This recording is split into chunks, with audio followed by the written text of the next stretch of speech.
छात्र 13.05 किलोग्राम खाद्यान्न तथा 901 रुपए की धनराशि हमारे विभाग के द्वारा उपलब्ध कराई जा रही है। जनपद मथुरा, लखनऊ, गोरखपुर के अतिरिक्त जनपद वाराणसी में अक्षय पात्रा फाउंडेशन के माध्यम से केंद्रीकृत किचन का संचालन प्रारंभ किया जा चुका है और जिसके माध्यम से हमारे छात्रों को एक अच्छी गुणवत्ता युक्त हम सब लोग मिड डे मील में भोजन देने का कार्य करें। लगभग 4 लाख छात्र हमारे ऐसे हैं जो इसके माध्यम से अभी लाभान्वित हो रहे हैं।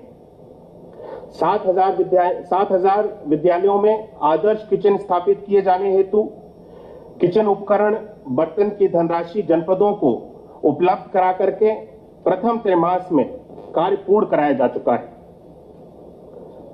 परिषदीय शिक्षकों को कैशलेस चिकित्सा की सुविधा उपलब्ध कराने हेतु निम्नलिखित तरह की हम सब लोगों ने कार्रवाई करी है।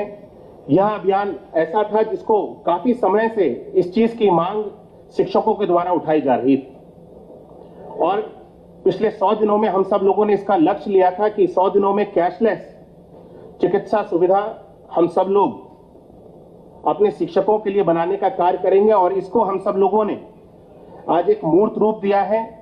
शासनादेश अनुसार सरकारी उपक्रम में परिषदीय शिक्षकों, शिक्षणेतर कर्मचारियों को कैशलेस सामूहिक स्वास्थ्य बीमा पॉलिसी हेतु ई निविदा प्रकाशित की गई है, जिसकी वित्तीय बिड खोली जा चुकी है। अग्रेतर कार्यवाही की जा रही है। कैशलेस सामूहिक स्वास्थ्य बीमा पॉलिसी के लिए सरकार उपक्रम में 3 लाख, 5 लाख और 7 लाख एवं 10 लाख की धनराशि की बीमा दरों की मांग की गई है।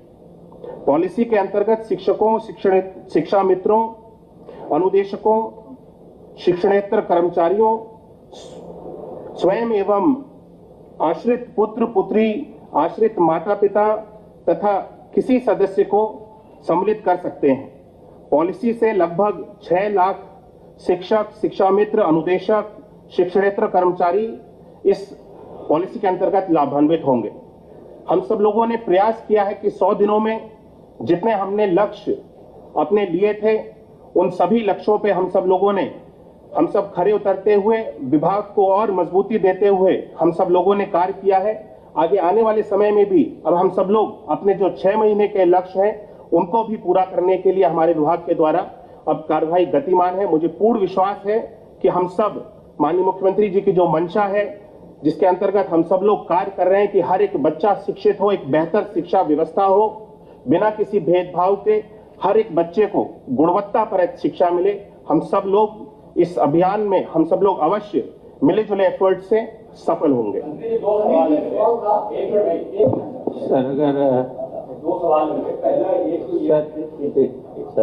सर अगर अनुमति हो तो 3-4 बिंदुओं पे मैं बता दूं, फिर इसके बाद हम लोग ले सकते हैं सवाल, या पहले क्वेश्चन लेना चाहेंगे? आप बता दें डीबीटी का। देखिए, जो आपके सवाल आने वाले हैं 3-4 बिंदु हैं, बहुत सूक्ष्म मैं बता देता हूं, उससे आप लोगों की जो प्रेक्षाएं हैं हो सकता है सॉल्व हो जाए।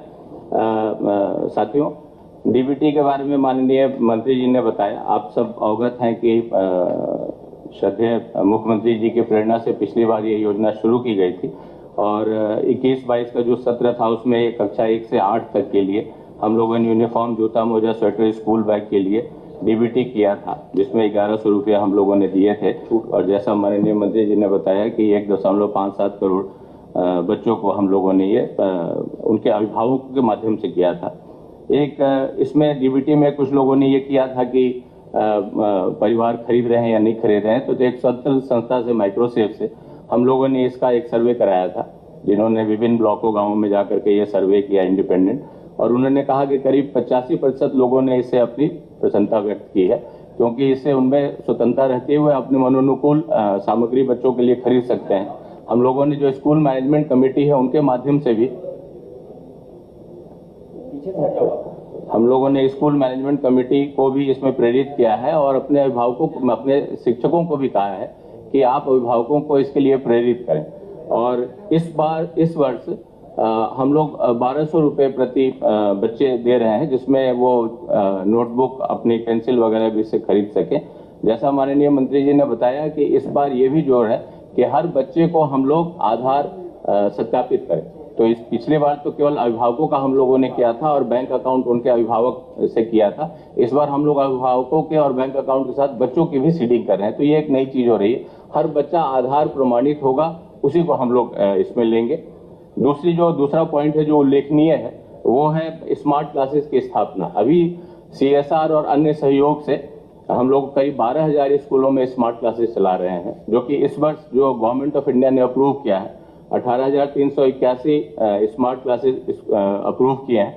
तो इस वर्ष वो लगेंगे। हम लोगों की का ये प्लान है कि आगामी 4-5 वर्षों में हर स्कूल को हम लोग स्मार्ट क्लास से आच्छादित करें। उसी तरह एक मांग थी, कोविड के अंतर्गत देखा गया कि डिजिटल लर्निंग जो है उससे बहुत सहयोगी है। तो इस बार गवर्नमेंट ऑफ इंडिया ने ये अनुमोदित किया है कि करीब 2 लाख टैबलेट विद्यालयों में दिए जाए। तो हर एक विद्यालय में हम लोग ये 2 लाख टैबलेट देंगे। निपुण जो है वो माननीय मंत्री जी ने बता दिया है। बस उसमें मैं ये ऐड करना चाहूँगा कि जो अधिगम है, जो आउटकम है बच्चों के पढ़ने लिखने का, उसको कैसे मापा जाए और कैसे हम लोग उस लाएं, कैसे रिस्पॉन्सिबिलिटी फिक्स करें टीचर्स की और हर स्कूल की। तो इस साल में हम लोग 4 टेस्ट करेंगे बच्चों का, जिनको कि हम लोग रिकॉर्ड करेंगे और उसको एक ट्रैकिंग सिस्टम पे डालेंगे, ताकि हर बच्चे का हर तिमाही क्या प्रोग्रेस रही है उसको हम सब्जेक्ट वाइज कर पाएंगे। एक और माननीय मुख्यमंत्री जी की प्रेरणा से, मंत्री जी के सहयोग से ये शुरू हुआ है विद्यांजलि पोर्टल, कायाकल्प विद्यांजलि पोर्टल। इसमें बहुत सारे लोग इच्छुक होते हैं। आप भी जहाँ से पढ़ के आए हैं, आपको मन करता है जब आपने जिंदगी में एक मुकाम पाया, तो ये होता है कि हम उस विद्यालय में कुछ दें, या तो हम मेंटरिंग ही करें, या हम फिजिकल रूप से कुछ दें, या हम उसको मॉनेटरी रूप से दें। बहुत सारे लोग विदेशों में बसे हैं, दूसरे शहरों में बसे हैं, अपने गांव और अपने पुराने स्कूल में देना चाहते हैं। तो एक विद्यांजलि पोर्टल की हम लोग स्थापना कर रहे हैं, जल्दी ही इसका इनॉग्रेशन हम लोग करेंगे, जिसमें पूरे स्कूल को आप गोद ले सकते हैं, या आप डिस्ट्रिक्ट के स्कूल के लिए आप अपना फंडिंग कर सकते हैं, किसी स्पेसिफिक स्कूल के लिए कर सकते हैं। आप फर्नीचर कोई भौतिक रूप से आप कोई सामग्री उसमें उपलब्ध करा सकते हैं, खेलने की या पढ़ने की सामग्री, लाइब्रेरी को डोनेट कर सकते हैं, या आप केवल मेंटरिंग कर सकते हैं। आप चाहें कि किसी स्कूल में जा करके बच्चों को पढ़ाएं तो वो भी आप कर सकते हैं। तो ये कायाकल्प विद्यांजलि पोर्टल हम लोग इस पर शुरू करेंगे। 2 बिंदु और थे। एक वर्ल्ड बैंक प्रोजेक्ट सर के सहयोग से ये हम लोगों ने लिया है, गवर्नमेंट ऑफ इंडिया ने इसको अप्रूव कर दिया है, और इसमें हम लोग करीब ये $500 मिलियन का होगा, करीब 4,000 करोड़ का ये प्रोजेक्ट है, जिसमें राज्य सरकार की सहभागिता 25% होगी। इसमें जो कार्यक्रम आएंगे वो आंगनबाड़ी कार्यकर्ता का प्रशिक्षण, व्यावसायिक विकास, आंगनबाड़ी केंद्र को डिजिटल सुरक्षा प्रदान करना, विद्यालयों में स्मार्ट टीवी, स्मार्ट क्लास का प्राविधान करना, डिजिटल डिवाइस, पुस्तकालय की अवस्थापना, डिजिटल रूप से सक्षम अधिगम जो हम लोग बात कर रहे थे उसमें ये करना, एक स्टेट असेसमेंट सेल बनाना, निपुण भारत का जो कार्यक्रम है उसको सहयोग देना, जो हमारे ट्रेनिंग इंस्टीट्यूशन हैं, सीमेट है, उच्च अध्ययन शिक्षा संस्थान, CTEs हैं, जिला डायट्स हैं, उनको ICT युक्त करना और शिक्षकों का प्रशिक्षण बेहतर बनाना, और कोविड-19 जैसी जो विपदा है वैसे में कैसे टैकल करना है उसके लिए बनाना। एक और है जो उल्लेखनीय प्रयास हुआ है, नाबार्ड के साथ हम लोगों ने टाई अप किया है, और नाबार्ड के साथ हम लोग ये आगामी 4 वर्षों में 22-23 से लेकर के 25-26 तक 3 कार्यक्रम उनके सहयोग से ला रहे हैं। एक तो मॉडल कंपोजिट स्कूल, ये एक बात की जा रही है कि स्कूल 1 से लेकर 12वीं तक एक ही जगह हो और उनको बिल्कुल अच्छी गुणवत्ता युक्त हो। तो करीब 13.37 करोड़ की से ये एक मॉडल स्कूल बनेंगे, जो कि पूरे अभी 75 होंगे। हम लोग हर जिले के लिए एक स्कूल लेके आ रहे हैं, और जो एक अभ्युदय कंपोजिट स्कूल होगा 1.16 करोड़ के ये से, जो कि इन 4 सालों में हम लोग करेंगे, और स्मार्ट क्लासेस 5,000 हम लोग इनसे भी सहयोग ले रहे हैं। तो जो आपने पहले सुना 18,000 स्मार्ट क्लासेस, उसमें 5,000 नाबार्ड के सहयोग से भी डालेंगे हम। धन्यवाद। एक तो उत्तर प्रदेश में प्राथमिक विद्यालयों में जो अध्यापक और अध्यापकों के 1,35,000 लगभग पर खाली है, जिसमें अभी प्रोजेक्ट अप्रूवल बोर्ड ने जो आंकड़े किए हैं उसमें 1.25 लाख से ऊपर पद खाली है। नंबर 1। दूसरा जो सवाल था कि तबादलों के को लेकर जनपद के अंदर और जनपद के बाहर की स्थिति, अद्यतन स्थिति, वर्तमान स्थिति क्या है, क्योंकि लोग दिव्यांग हैं, कैंसर पीड़ित हैं, और उसके साथ साथ 4 साल से उत्तर प्रदेश में बेसिक शिक्षा विभाग में तबादले नहीं हुए हैं, आप इंफ्रास्ट्रक्चर तो बढ़ा रहे हैं, लेकिन उसमें टीचरों की जो नियुक्ति है वो इतने बड़े पैमाने पर नियुक्तियां खाली हैं, सरकार इस पर क्यों फोकस नहीं कर रही है और तबादलों पर हम पर क्या कहना है, ये चीजें मेरा अपर सचिव से भी और आपसे दोनों लोग से। देखिए, जहां तक आपने बात करी ट्रांसफर्स को लेकर के, तो पिछले 2020-21 के सत्र में 21,695 शिक्षकों के ट्रांसफर हमारे विभाग के अंतर्गत किए गए, जिसमें 14,174 महिलाओं के थे, 1499 असाध्य रोग से पीड़ित हमारे शिक्षकों के थे, 1193 दिव्यांग अध्यापकों के थे, 956 हमारे सशस्त्र सेनानियों के परिवार से जुड़े हुए थे, 7,521 पुरुष, ऐसे करके टोटल 21,695 शिक्षकों के ट्रांसफर 2021 के अंतर्गत किए गए।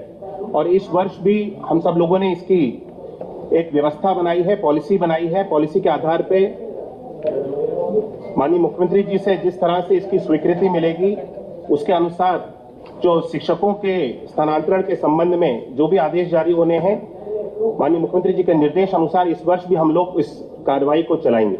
आपने प्रस्ताव भेज दिए कि माननीय मुख्यमंत्री जी के लिए प्रस्ताव इसका गया हुआ है, माननीय मुख्यमंत्री जी के विचाराधीन है। जिस तरह से माननीय मुख्यमंत्री जी के निर्देश होंगे उसके अनुसार इस वर्ष भी हमारे विभाग के द्वारा उस पर कार्रवाई की जाएगी। जो पद खाली है 1.25 लाख के आसपास, ये भी रिपोर्ट है, बोर्ड की जो रिपोर्ट है कि उत्तर प्रदेश में इतने बड़े पैमाने पे टीचरों के पद खाली है, इस वर्ष हम सब लोग शिक्षकों को, पहले शिक्षकों के समायोजन पे हम सब लोग फोकस कर रहे हैं, क्योंकि शिक्षकों का जो अनुपात है, पहले एक बार हमारे शिक्षकों का अनुपात बराबर हो, सारी जो वास्तविक स्थिति है उसको देखते हुए आगे अगर इस तरह की कोई स्थिति निकल करके आती है कि शिक्षकों की और हमको आवश्यकता है, तो उसके अनुसार माननीय मुख्यमंत्री जी के निर्देश अनुसार हम सब लोग शिक्षकों की नियुक्तियों को करने का भी इस पे सरकार के द्वारा विचार किया जाएगा।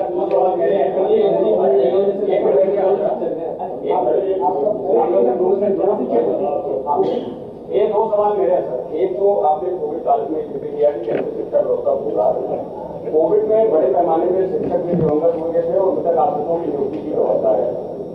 उच्च शिक्षण प्राप्त लोगों को आप समूह भाव में भर्तियां दे रहे हैं, क्योंकि समूह भाव में आपके आश्रित पदों को भरे नहीं जा सकते, उसकी पॉलिसी आज तक तय नहीं हो पाई और बड़े पैमाने पर शिक्षकों की नियुक्ति नहीं हो पाई। और दूसरा मेरा सवाल यह है कि शहरी और ग्रामीण राज विभाग या कैडर विभाग है, उसके चक्कर में शहरों में बड़े पैमाने पर स्कूलों में शिक्षक नहीं है, कहीं एकल शिक्षकों से कम घरों से चल रहे हैं, तो इन दोनों के लिए क्या मानना है? जैसा कि मैंने अभी कहा कि शिक्षकों के समायोजन पे जो हम सब लोगों ने इस बार व्यवस्था बनाई है, इसके ऊपर माननीय मुख्यमंत्री जी के जैसे निर्देश प्राप्त होंगे, पहले शिक्षकों का समायोजन किया जाएगा कि शिक्षकों का अनुपात, इसके ऊपर भी आने वाले समय में विचार किया जाएगा। पहले हम लोग शिक्षकों का समायोजन करेंगे कि शहरी के शिक्षक हर एक विद्यालय में शिक्षकों का अनुपात बराबर हो जाए, और उसके बाद अगर आवश्यकता लगती है कि ग्रामीण से शिक्षकों को अगर शहरी में लेकर के आना है, तो माननीय मुख्यमंत्री जी इसके ऊपर चर्चा करते हुए इसकी भी व्यवस्था आगे आने वाले समय में बनाई जाएगी। मृतक आश्रित को लेकर के, क्योंकि क्लास 3 के, जैसे कि आपने बोला कि पद इसके लिमिटेड होते हैं क्लास 3 के, और हम सब लोग इसको पदों को सृजित नहीं कर सकते हैं, तो क्लास 4 में इसकी व्यवस्था बनाई गई है कि मृतक आश्रित में अगर कोई पद क्लास 3 का उस जनपद में, उस जिले में वहां पे खाली है, तो उसको वरीयता के आधार पे को छोड़ के बाकी विभागों में रिसेंट पदों की व्यवस्था है। आपके यहाँ से भी प्रस्ताव गया था रिसेंट पदों पर भर्ती करने के लिए, बाकी विभागों में है तो फिर इसमें क्यों नहीं है सर?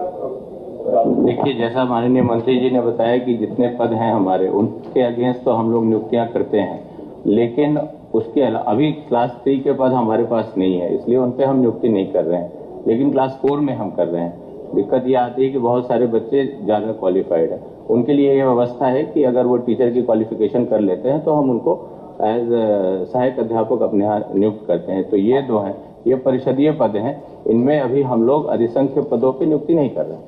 सारे सरकारी कर्मचारियों की सुविधाएं तो परिषदीय और सारे एप्लीकेशन तो लागू होते हैं, लेकिन सुविधाएं और परिषदीय के लिए अलग व्यवस्था। अब देखिए, आज की व्यवस्था तो यही है, नियमों के अधीन ही होता है। प्रस्ताव करेंगे, क्योंकि जो बहुत सक्षम लोग हैं उनके लिए तो एसटी के पद क्रिएट हो जाते हैं, और सामान्य शिक्षक जो है 5-5 साल तक जो है मृतक आश्रित नियुक्त नहीं पा सकता है। देखिए, वो हम लोगों ने उसमें यही किया है और कर भी रहे हैं, बहुत सारे बच्चों की सहायता भी की है, और उसमें शिक्षक के अगर वो क्वालिफिकेशन रखते हैं उनकी ट्रेनिंग करा के तो हम लोग उनको सहायक अध्यापक के रूप में लेंगे। ये एक व्यवस्था बन सकती है। सर, कुछ प्राथमिक विद्यालयों में हजारों वाले स्ट्रेंथ है, उसके बाद भी जो है अभी तक कोई भी पदोन्नति प्रक्रिया नहीं अभी तक संचालित हुई है। 7 साल हो गए हैं, विगत 7 सालों से कोई पदोन्नति नहीं हुई है। इसके विषय में क्या या कब से हम प्रारंभ करें?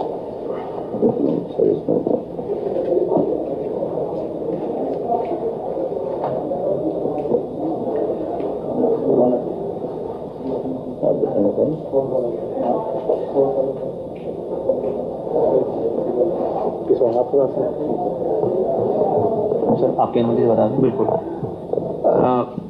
जो हमारे अपर प्राइमरी में है, जो उसका फीडिंग कार्डर हमारा प्राइमरी का सहायक अध्यापक या तो प्राइमरी में प्रिंसिपल होते हैं या अपर प्राइमरी में सहायक अध्यापक के पद होते हैं।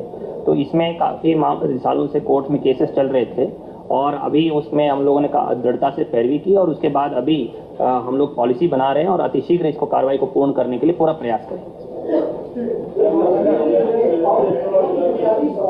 जी, प्राथमिक विद्यालय में उत्तर प्रदेश के प्राथमिक विद्यालय में एक तो बाउंड्री वाल काफी इंफ्रास्ट्रक्चर की बात करी, हाँ जी, वहाँ पे बुनियादी जो चीजें हैं हमने खुद दर्जनों प्राथमिक विद्यालयों का दौरा वगैरह हमने देखा। वहाँ पे एक कोई स्कूल में बाउंड्री वाल की आवश्यकता, वहाँ पीने के पानी की व्यवस्था, वहाँ पे जो रेस्ट रोड है बैठने की व्यवस्था, उसके साथ साथ बिजली और जो खाना खाने की जगह है, ये लोग बुनियादी इंफ्रास्ट्रक्चर है, बहुत ही अच्छा है, इसको अपडेट करें। देखिए, मैंने जैसे कि कायाकल्प की बात करी तो ये सारी चीजें कायाकल्प के अंतर्गत हैं और इस पे हम सब लोगों ने सुधार किया है। और आप अगर जी 19 पैरामीटर्स हैं डिफरेंट, उसके अंतर्गत ये सारी चीजें आपने बताई, ये सारी चीजें उसमें हम सब लोगों ने ली हुई हैं। और मैंने जैसे कि आपको बताया कि 85% तक अब आप वर्तमान की स्थिति को अगर जाकर के देखेंगे तो आप शायद अगर अभी जो जिक्र कर रहे हैं कुछ समय पहले की स्थिति होगी, अगर आप वर्तमान स्थिति को जाकर के देखेंगे तो इस तरह की कहीं पर भी अब स्थिति देखने को नहीं मिलती है। 19 पैरामीटर्स में 85% ओवरऑल मैं बताऊंगा कि हम सब लोगों ने काम पूरा कर लिया है। और सभी जगहों पे भोजन की व्यवस्था, जिस तरह की आपने कही, तो किचन की व्यवस्था हर एक विद्यालय में अब बेहतर हो गई है। बच्चों को शुद्ध भोजन मिलता है, साफ भोजन मिलता है, पेयजल की व्यवस्था हर जगह पर है, शौचालय की व्यवस्था हर जगह पर है। इसी के साथ साथ दिव्यांग टॉयलेट, दिव्यांग बच्चों के लिए भी हम सब लोग शौचालय बना रहे हैं, उस पर भी बहुत तेजी से कार्य चल रहा है। इस व्यवस्था को भी हम सब लोग पूरा कर लेंगे और मुझे लगता है कि आने वाले वर्षों में इसी कार्यकाल के अंतर्गत हम सब लोग सैचुरेशन पे आ जाएंगे और 19 के 19 पैरामीटर्स जो हैं हमारे विद्यालयों के सभी विद्यालयों में हम सब लोग पूर्ण कर लेंगे।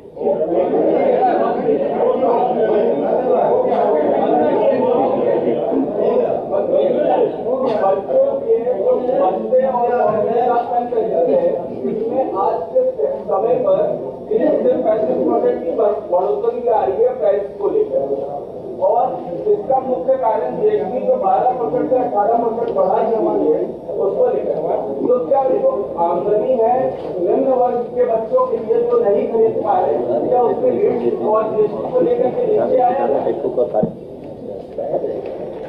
देखिए, मुझे लगता है ये व्यवस्था जो सरकार के द्वारा बनाई गई है, जो 1100 रुपए की धनराशि थी इस वर्ष उसको बढ़ा करके 1200 रुपए की धनराशि की गई है। इससे हमारे जितने भी अधिकतम अभिभावक जो फीडबैक हमारे पास आया है इस व्यवस्था से प्रसन्न है। कम है 2000 कम से कम होनी चाहिए। ये व्यवस्था सरकार को सोचना चाहिए। देखिए, सर्वे रिपोर्ट करने वाले लोग कह रहे हैं कि 1100 से 1200 रुपये बेचने कम है, खाली उसने रिपोर्ट दे दिया है, इसका क्या रिपोर्ट नहीं है। अगर हम मार्केट में जाएंगे तो 1100 रुपए की जो हमने धनराशि सर्वे कंपनियां जो है कमरों में नहीं करती, हमने स्वयं देखा है। 1100 रुपए की धनराशि में जितनी हम सब लोग एक बैग, 2 ड्रेस, जूते, मोजे की व्यवस्था हम सब लोगों ने बनाई है। और 1100 रुपए की धनराशि में आप मार्केट में जाएंगे तो पैकेट्स बना करके लोग उसी धनराशि के अंतर्गत इतनी सारी चीजों को उपलब्ध कराया जा रहा है और अभिभावक इसको ले भी रहे हैं। और इसके साथ साथ जरूरी नहीं है कि अभिभावक हर वर्ष जो है सारी चीजों को खरीदे। जैसे 1100 रुपए की धनराशि और इस वर्ष 1200 रुपए की गई है, 100 रुपए में 4 कॉपीज, 2 पेंसिल, उसको 2 रबर, कटर, इन सारी चीजों की व्यवस्था भी बनाई गई है। स्टेशनरी की भी हर वर्ष, किसी वर्ष कोई अभिभावक एक अच्छा बैग खरीद सकता है, किसी वर्ष अभिभावक अच्छी ड्रेस ले सकता है। हालांकि 1200 रुपए में ये सारी चीजें उपलब्ध हैं, लेकिन अगर और अच्छी गुणवत्ता है तो अभिभावक हर वर्ष अलग अलग चीजों को लेकर के, जो कि एक वर्ष एक बैग अगर हम अच्छी अच्छा क्वालिटी का बैग खरीदें तो मुझे लगता है कि 2 वर्ष तक एक बैग को आराम से इस्तेमाल किया जा सकता है। तो हम सब